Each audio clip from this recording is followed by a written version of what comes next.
যুবদল সাধারণ সম্পাদক নুরুল ইসলাম নয়ন বলেছেন, দলের যে কোনো পর্যায়ের নেতাকর্মী দেশবিরোধী, সমাজবিরোধী কোনো কর্মকাণ্ডের জন্য ছাড় পাবে না।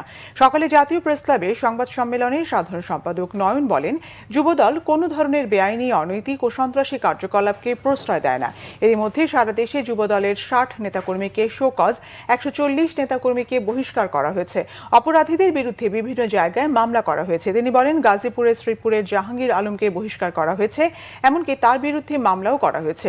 নুরুল ইসলাম নয়ন বলেন, যুবদল নেতাকর্মীদের বিরুদ্ধে যখনই কোনো অভিযোগ উত্থাপিত হয়েছে, আড়াল না করে দলের পক্ষ থেকে তা খতিয়ে দেখে বিভিন্ন ব্যবস্থা নেওয়া হয়েছে।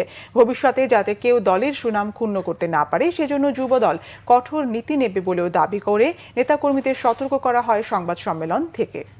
আমরা যে কয়টি অন্যায়ের খবর পেয়েছি, যেখানে আমাদের দলের নেতাকর্মীরা জড়িত ছিল, আমরা কিন্তু কোথাও অস্বীকার করি নাই।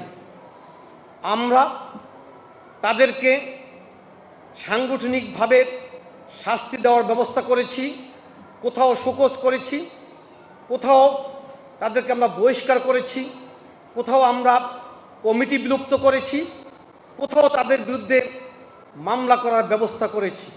জাতীয়তাবাদী যুবদলের কোনো নেতাকর্মী যদি কোনো সন্ত্রাসী কর্মকাণ্ডে কিংবা দেশবিরোধী বা মানুষের স্বার্থ পরিপন্থী কোনো কাজে নিজেদেরকে জড়িয়ে ফেলে, দল কিন্তু তাদেরকে কোনো ছাড় দিবে না।